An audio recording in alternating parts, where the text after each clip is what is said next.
നമസ്കാരം. മലയാളി വാർത്ത ഇൻസൈഡിലേക്ക് സ്വാഗതം. പ്രധാനമന്ത്രി നരേന്ദ്രമോദി വലിയൊരു ദൗത്യമേൽപ്പിച്ചാണ് രാജീവ് ചന്ദ്രശേഖറിനെ കേരളത്തിലെ BJPയുടെ അധ്യക്ഷ സ്ഥാനത്തിരുത്തിയത്. ഇക്കഴിഞ്ഞ ദിവസം രാജീവ് ചന്ദ്രശേഖർ അത് തുറന്നു പറഞ്ഞു. BJPയെ കേരളത്തിൽ അധികാരത്തിലെത്തിക്കുകയാണ് പാർട്ടി ദേശീയ നേതൃത്വം തന്നിൽ ഏൽപ്പിച്ചിരിക്കുന്ന ദൗത്യം. അത് പൂർത്തിയാക്കിയേ താൻ ഇനി കേരളത്തിൽ നിന്ന് മടങ്ങൂ. ഒരു മാറ്റം കൊണ്ടുവരാനാണ് തന്നെ കേരളത്തിലേക്ക് അയച്ചിരിക്കുന്നത്. ആ മാറ്റം കേരളത്തിൽ ഉണ്ടാവണമെങ്കിൽ BJP അധികാരത്തിലെത്തണം. തിരുവനന്തപുരത്ത് തന്നെ സ്ഥാനാർത്ഥിയാക്കിയത് അപ്രതീക്ഷിതമായിരുന്നു. അന്ന് നൽകിയ മറുപടി തന്നെയാണ് തനിക്കിപ്പോഴും പറയാനുള്ളത്. സന്തോഷവും അഭിമാനവും പകരുന്ന ഒരു ഉത്തരവാദിത്തം എന്നെ പാർട്ടി വീണ്ടും ഏൽപ്പിച്ചു. 19% വോട്ട് വിഹിതം ഉയർത്തി കേരളത്തിൽ അധികാരത്തിലെത്താൻ BJPക്ക് കഴിയണം. മാരാർജി മുതൽ സുരേന്ദ്രൻ വരെയുള്ളവർ കഠിനാധ്വാനം ചെയ്തിട്ടാണ് നമ്മൾ ഇവിടം വരെ എത്തിയത്. ഭാവിയെക്കുറിച്ച് ചിന്തിക്കുമ്പോഴും തനിക്ക് ബലിദാനികളുടെ ത്യാഗം ഒരിക്കലും മറക്കാൻ കഴിയില്ല. കേരളത്തിലെ BJP പ്രവർത്തകരുടെ ശക്തി ഇക്കഴിഞ്ഞ ലോക്സഭാ തെരഞ്ഞെടുപ്പിലാണ് തനിക്ക് ബോധ്യമായത്. കേരളത്തിന് ഒട്ടനവധി സാധ്യതകളുണ്ട്. ഇവിടുത്തെ യുവാക്കൾ അവസരം കിട്ടുമ്പോൾ തിളങ്ങുന്നു.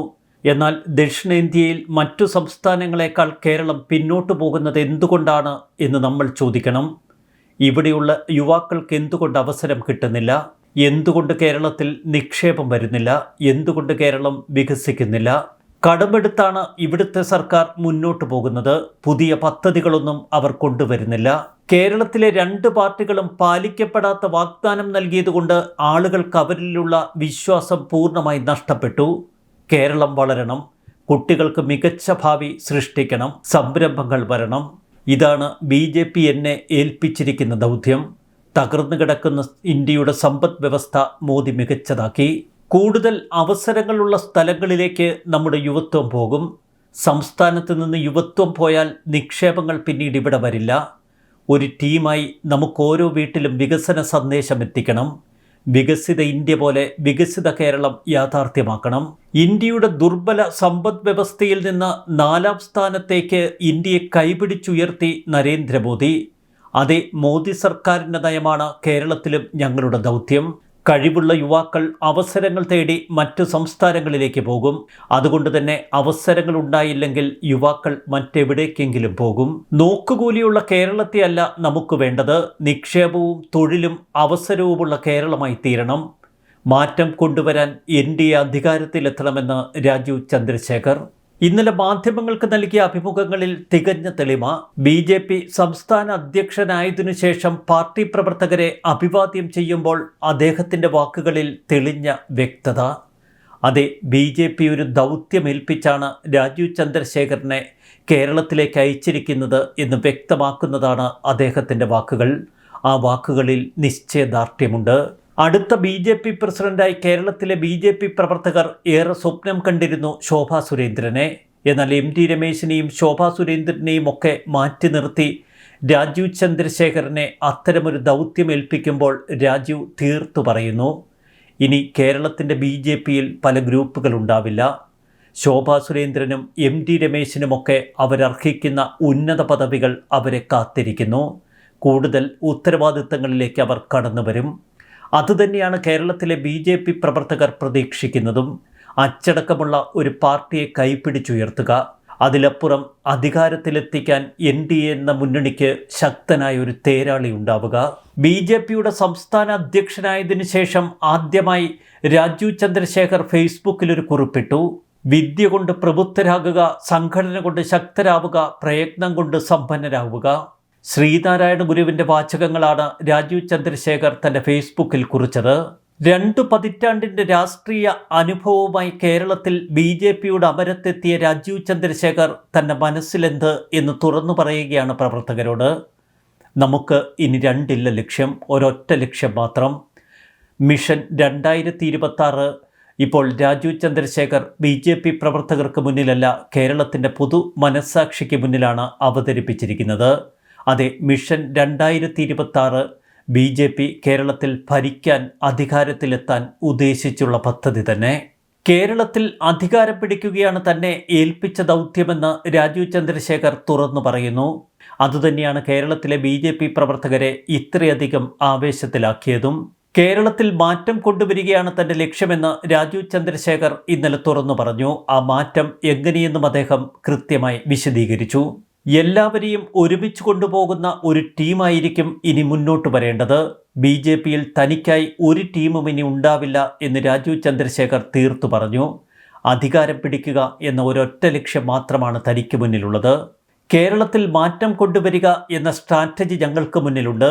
മറ്റ് പാർട്ടികളിൽ 40-50 കൊല്ലമായി രാഷ്ട്രീയം കളിക്കുന്നവരുണ്ടാകും. എന്നാൽ മികച്ച രാഷ്ട്രീയ പ്രകടനം കാഴ്ചവെക്കുന്നവർ BJPയിൽ മാത്രമാണുള്ളത്. കേരള രാഷ്ട്രീയം മാറ്റത്തിൻ്റെ പാതയിലാണ് എന്ന് അദ്ദേഹം തീർത്തു പറയുന്നു. 72-73 വർഷം കോൺഗ്രസിൻ്റെയും ഇടതുപക്ഷത്തിൻ്റെയും ഒരു ജുഗൽബന്ധിയായിരുന്നു കേരളം. അവർ കേരളത്തിൻ്റെ സമ്പദ് വ്യവസ്ഥ തകർത്തു. കടമില്ലാതെ സർക്കാരിന് പ്രവർത്തിക്കാൻ പറ്റാത്ത സ്ഥിതിയാണിപ്പോൾ. ആശാ വർക്കർമാർക്ക് നൽകാൻ പണമില്ല, KSRTCക്ക് നൽകാൻ പണമില്ല, പെൻഷൻ നൽകാൻ പണമില്ല. ഈ മോഡലിന് ഒരു ഭാവിയില്ല എന്ന് ജനങ്ങൾ മനസ്സിലാക്കി കഴിഞ്ഞു. ആഗോളതലത്തിലുള്ള മാറ്റങ്ങൾ യുവാക്കൾ പഠിച്ച് മനസ്സിലാക്കുന്ന കാലഘട്ടത്തിലാണ് നമ്മൾ. ദുർബലമായ ഇന്ത്യൻ സമ്പദ് വ്യവസ്ഥയെ വെറും 11 കൊല്ലം കൊണ്ട് നരേന്ദ്രമോദി എങ്ങനെ മുന്നോട്ട് കൊണ്ടുപോയി എന്ന് കണ്ട് പഠിച്ച് മനസ്സിലാക്കിയ ഒരു രാഷ്ട്രീയക്കാരനാണ് ഞാൻ. വികസനം, തൊഴിൽ നിക്ഷേപം എന്നിവയാണ് ജനങ്ങൾക്ക് വേണ്ടത് എന്ന് തനിക്കറിയാമെന്നും അദ്ദേഹം വ്യക്തമായി പറഞ്ഞു. BJPയുടെ പ്രത്യയശാസ്ത്രവും തൻ്റെ പ്രത്യയശാസ്ത്രവും തമ്മിൽ വ്യത്യാസമില്ല. വാക്കുകളുടെ തെളിമ, അതാണ് രാജീവ് ചന്ദ്രശേഖറിൻ്റെ തുടക്കം വ്യത്യസ്തമാക്കുന്നത്.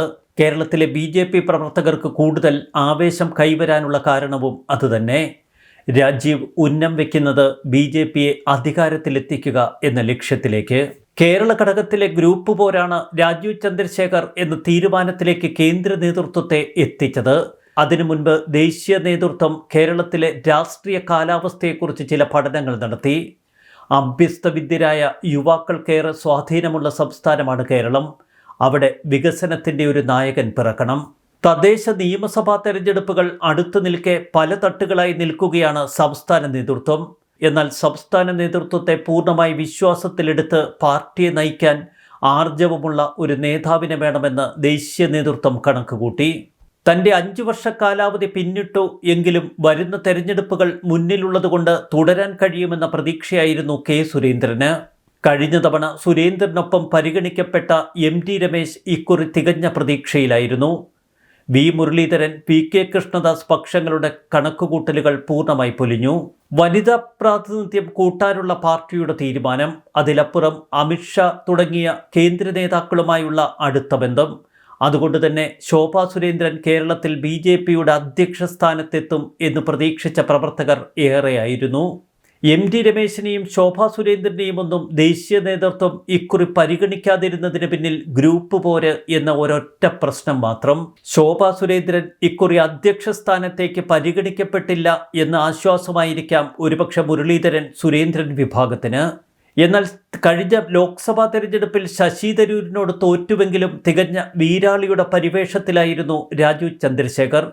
35 ദിവസം കൊണ്ട് ശശി തരൂരിൻ്റെ ഭൂരിപക്ഷം 16,000-ലേക്ക് താഴ്ത്താൻ കഴിഞ്ഞതായിരുന്നു രാജീവിനെ വേറിട്ട് നിർത്തിയതും. കേരളത്തിലെ പ്രധാന നേതാക്കളുമായോ ജില്ലാ നേതാക്കളുമായോ സംസ്ഥാനത്തെ എല്ലാ പ്രധാന നേതാക്കളുമായോ രാജീവ് ചന്ദ്രശേഖറിന് അത്രയേറെ ഇഴയടുപ്പമില്ല. കേരളത്തിൽ ഒരു മുന്നണി സംവിധാനത്തിൽ പ്രവർത്തിച്ച പരിചയവുമില്ല. എന്നാൽ പോരായ്മകളെ അതിവേഗം മറികടക്കാനുള്ള ശക്തി നമ്മൾ തിരുവനന്തപുരം ലോക്സഭാ തെരഞ്ഞെടുപ്പിൽ അദ്ദേഹത്തിൽ നിന്ന് കണ്ടതാണ്. അതുകൊണ്ട് തന്നെയാണ് പ്രവർത്തകർക്കും നേതാക്കൾക്കുമൊക്കെ ഇപ്പോൾ കൂടുതൽ ആവേശവും. കേരളത്തിൻ്റെ പ്രതിപക്ഷം ഏറെ ദുർബലമാണ് എന്നീ ആക്ഷേപം കുറേക്കാലമായി നമ്മൾ കേൾക്കുന്നു. പിണറായി വിജയൻ്റെ B ടീമായി K. സുരേന്ദ്രൻ പ്രവർത്തിക്കുന്നുവെന്ന ആക്ഷേപം BJPക്കുള്ളിൽ നിന്ന് തന്നെ പലപ്പോഴും മുഴങ്ങിക്കേട്ടതാണ്. അവിടെ കൂടുതൽ ശക്തമായ തിരുത്തലുകൾക്കാണ് ഇപ്പോൾ രാജീവ് ചന്ദ്രശേഖർ ശ്രമിക്കുന്നതും. ഇന്നലെ മാധ്യമങ്ങൾക്ക് നൽകിയ അഭിമുഖത്തിൽ അദ്ദേഹം തുറന്നടിക്കുകയാണ് സംസ്ഥാന സർക്കാരിനെതിരെ. ആശാ വർക്കർമാരുടെ സമരത്തോട് സംസ്ഥാന സർക്കാർ അനുഭാവം കാണിക്കുന്നില്ല എന്ന് അദ്ദേഹം പച്ചയ്ക്ക് തുറന്നടിച്ചു. ആശാ വർക്കർമാർക്കിപ്പോൾ കുറഞ്ഞ പണമാണ് നൽകുന്നത്. അവരുടെ ആവശ്യങ്ങളിൽ സംസ്ഥാന സർക്കാർ ഉചിതമായ നടപടിയെടുത്ത് പ്രശ്നം അടിയന്തരമായി പരിഹരിക്കണം. കേന്ദ്രവുമായി തർക്കമുണ്ടെങ്കിൽ അതൊക്കെ പിന്നീട് പരിഹരിക്കുക. ആദ്യം കേരളം കയ്യിൽ നിന്ന് പണമെടുത്ത് ആശാ വർക്കർമാർക്ക് നൽകുക. അങ്ങനെ ഇപ്പോഴത്തെ പ്രശ്നം പരിഹരിച്ചാൽ കേന്ദ്രമന്ത്രി JP നഡ്ഡയുമായി ചർച്ച നടത്താൻ താൻ തയ്യാറാണ് എന്ന് രാജീവ് ചന്ദ്രശേഖർ പറയുന്നു. തൻ്റെ പ്രധാന പദ്ധതി മിഷൻ 2026 എന്ന് തുറന്നു പറഞ്ഞ രാജീവ് ചന്ദ്രശേഖർ സംസ്ഥാന സർക്കാരിനെ കടന്നാക്രമിക്കുന്ന കാഴ്ചയും നമ്മൾ ഇന്നലെ കണ്ടു. റിസ്ക് എടുക്കാൻ പേടിയുള്ള ആളല്ല താൻ എന്ന് അദ്ദേഹം തുറന്നടിച്ചു. തിരുവനന്തപുരത്ത് മത്സരിച്ചപ്പോഴും റിസ്ക് നോക്കിയിട്ടില്ല. BJP സംസ്ഥാന അധ്യക്ഷനായി ചുമതലയേറ്റതിന് ശേഷം അദ്ദേഹം പറയുന്നു BJPയെ താൻ കേരളത്തിൽ 2026 അധികാരത്തിലെത്തിക്കുമെന്ന്. കേരളത്തിൽ തനിക്ക് രാഷ്ട്രീയ ശത്രുക്കളില്ല, BJPക്കും രാഷ്ട്രീയ ശത്രുക്കളില്ല. LDFും UDFും ഒക്കെ ഒരുപോലെ അഴിമതിക്കാരാണ്. കേരളത്തിൽ മാറ്റം കൊണ്ടുവരാൻ ഇനി BJPക്ക് മാത്രമേ കഴിയൂ. ദില്ലിയിൽ കേന്ദ്ര സർക്കാർ പ്രിന്റ് ചെയ്ത് പണമിറക്കുകയല്ല. കേന്ദ്ര ഫണ്ടുകൾ കിട്ടുന്നതിന് കൃത്യമായ മാനദണ്ഡമുണ്ട്. അതൊന്നും കൃത്യമായി പാലിക്കാതെ കേന്ദ്രത്തെ പഴിക്കുകയാണ് കേരളമെന്ന് രാജീവ് ചന്ദ്രശേഖർ തുറന്നടിച്ചു. എൻ്റെ പേരിൽ ഗ്രൂപ്പില്ല എന്ന് പറയുന്ന രാജീവ് ചന്ദ്രശേഖർ പക്ഷേ സംസ്ഥാന സർക്കാരിനോട് വിട്ടുവീഴ്ചയില്ല എന്ന് തൻ്റെ വാക്കുകളിലൂടെ ശക്തമായി BJP പ്രവർത്തകരെ ഓർമ്മപ്പെടുത്തുന്നു. മോദി തന്നെ പഠിപ്പിച്ചത് ജനങ്ങളുടെ അഭിപ്രായം അറിയാനാണ്. NDA ശക്തമായി ജനങ്ങളുടെ അഭിപ്രായം മനസ്സിലാക്കി മുന്നോട്ട് പോകും. ഏതെങ്കിലും ഘടകകക്ഷി പുതുതായി വരണമോ എന്നാലോചിക്കുമെന്നും അദ്ദേഹം തുറന്നു പറഞ്ഞു. 2 പതിറ്റാണ്ടിൻ്റെ രാഷ്ട്രീയ അനുഭവത്തോടെയാണ് രാജീവ് ചന്ദ്രശേഖർ BJPയുടെ സംസ്ഥാന അധ്യക്ഷനായത്. BJP പ്രവർത്തകർ തന്നെ പറയുന്നു 4 വരി സംസാരിച്ചാൽ അദ്ദേഹം 4 ആളെ ആകർഷിക്കും വിധം വികസന സങ്കല്പം പറയുന്ന വ്യക്തിയാണ്. ഏത് ആരോപണങ്ങൾക്കും വിശദീകരണങ്ങൾക്കും പവർ പോയിന്റ് പ്രസന്റേഷനെ ആശ്രയിക്കുന്ന ഒരു ടെക്നോക്രാറ്റ് രാഷ്ട്രീയക്കാരൻ. ഒരുപക്ഷെ ഈ മാറ്റം തന്നെയാവും കേരളത്തിൻ്റെ യുവത്വം ആഗ്രഹിക്കുന്നതും. പഠിച്ചതും സ്വപ്നം കണ്ടതുമൊക്കെ പ്രായോഗിക തലത്തിൽ കൊണ്ടുവരാൻ ലഭിച്ച അവസരങ്ങളാണ് BJP തനിക്ക് രാഷ്ട്രീയത്തിൽ നൽകിയത് എന്നീ ടെക്നോക്രാറ്റ് തുറന്നു പറയുന്നു. എഞ്ചിനീയറിംഗിൽ നേടിയ ബിരുദവും കമ്പ്യൂട്ടർ സയൻസിലെ ബിരുദാനന്തര ബിരുദവും IT ആൻഡ് ഇലക്ട്രോണിക്സിൻ്റെയും നൈപുണ്യ വികസനത്തിൻ്റെയും ചുമതലയുള്ള കേന്ദ്ര സഹമന്ത്രിയായി പ്രവർത്തിച്ച പരിചയവും ഇനി കേരളത്തിൻ്റെ വികസനത്തിലേക്ക് താൻ കൂട്ടിച്ചേർക്കുമെന്ന് പറയാതെ പറയുകയാണ് രാജീവ് ചന്ദ്രശേഖർ. പ്രധാന പ്ലാൻ മിഷൻ 2026, BJPയെ അധികാരത്തിലെത്തിക്കുക എന്ന ലക്ഷ്യം. ഇത്തരമൊരു ലക്ഷ്യത്തിലേക്ക് തന്നെ കേരളത്തിലേക്ക് അയച്ചത് BJPയുടെ ദേശീയ നേതൃത്വമാണ്, അതായത് പ്രധാനമന്ത്രി നരേന്ദ്രമോദി. പുതിയ അംഗത്തിന് രാജീവ് ചന്ദ്രശേഖർ തുടക്കമിടുമ്പോൾ BJP പ്രവർത്തകർ ആവേശത്തിമിർപ്പിലാകുന്നതും അതുകൊണ്ട് തന്നെ. ന്യൂസ് ഡെസ്ക് മലയാളി വാർത്ത ഇൻസൈറ്റ്.